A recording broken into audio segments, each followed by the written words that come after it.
বিসমিল্লাহির রহমানির রহিম। আসসালামু আলাইকুম ওয়া রাহমাতুল্লাহ। প্রিয় আমার মুরব্বিবৃন্দ, এখানে এখানে সবাই গার্ডিয়ান আমার, আমি হচ্ছে পাশের গ্রাম আমাদের, হ্যাঁ বালুচেরা ভাই, এখান থেকে কি বালুচেরাই ধরে প্রায় সবাইকে চিনি, আমি সবাইকে চিনি প্রায় সবাইকে, কিন্তু দুই চারজন হয়তো একটু আজকে চিনে গেলাম আর কি। হ্যাঁ, আর হচ্ছে প্রত্যয় ওয়ারিয়ার্স, এটা হচ্ছে একটা আমাদের এই আনুষ্ঠানিকভাবে এটা হচ্ছে ক্রিকেট টুর্নামেন্ট। তো বিষয় হচ্ছে আপনারা সবাই এখানে আসছেন, সবাই একসাথে হচ্ছেন, সামাজিক যে বন্ধন, এই বন্ধন হচ্ছে দলের ঊর্ধ্বে মতের ঊর্ধ্বে। আপনি এখানের সম্মান, আপনার গ্রামের সম্মান, আপনার নাগরিক হিসেবে দেশের একজন নাগরিক, স্বাধীন দেশের নাগরিক, সেই সম্মান রাষ্ট্র আপনাকে দেবে। কিন্তু সমস্যা কোথায় হয়? আমি অমুক দল করি, অমুক আরেকজন দল করে, আরেকজন দল করবে। দল তো রাষ্ট্রের প্রয়োজন নেই। আপনি দেশের নাগরিক, আপনি অবশ্যই দল করবেন। আপনার পছন্দ আপনাকে সে জায়গায় নিয়ে যাবে, আপনার বিবেচনা যেটা ভালো লাগে সেটাই আপনি করবেন, এটাই তো স্বাভাবিক। কিন্তু আমরা স্বাধীনতার এই ৫৪ বছর পর আমরা কিন্তু এখনো স্বাধীন না।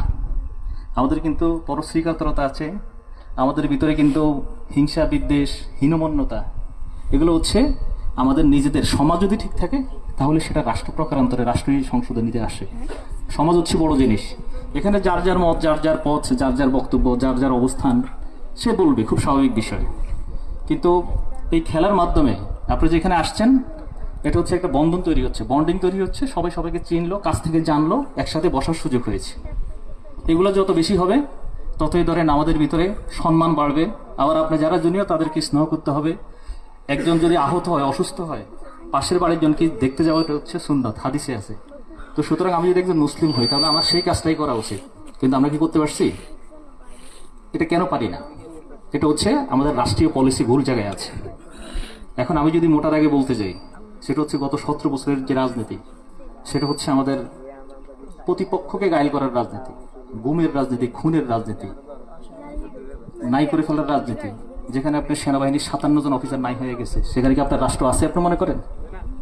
যেখানে আপনার হেফাজতের বিনা বিনা বিনা অর্থাৎ যেখানে সরাসরি নাগরিকের উপর গুলির পরেই যে অবস্থানটা তৈরি হয়েছে রাষ্ট্রের, সেই রাষ্ট্র তো আসলে আপনার নাই।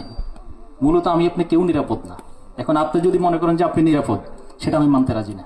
কেননা যে দেশে নাগরিকের প্রতিনিধি, পার্লামেন্ট মেম্বার, ইউনিয়ন পরিষদের যে ইউনিয়ন প্রতিনিধি, উনি সরকারের প্রতিনিধি। সামনে সরকারের অনেক পরিবর্তন আসবে, প্রতিনিধিদের ভিতরেও পরিবর্তন আসবে। গ্রাম সরকার হবে, পল্লী চিকিৎসক যারা, এটাও সরকারি প্রটোকলের অংশ হবে, অনেকগুলো চেঞ্জ আসবে। সুতরাং আপনাদের বিবেচনায় আপনারা নিজেরা সবাই মিলে, আপনি স্বাধীন দেশের নাগরিক, এটা আপনাকে মনে করতে হবে। আপনার অধিকার, কোনো দয়া না, দয়া দাক্ষিণ্য করুণা না, আপনার অধিকার আপনাকে আদায় করতে হবে।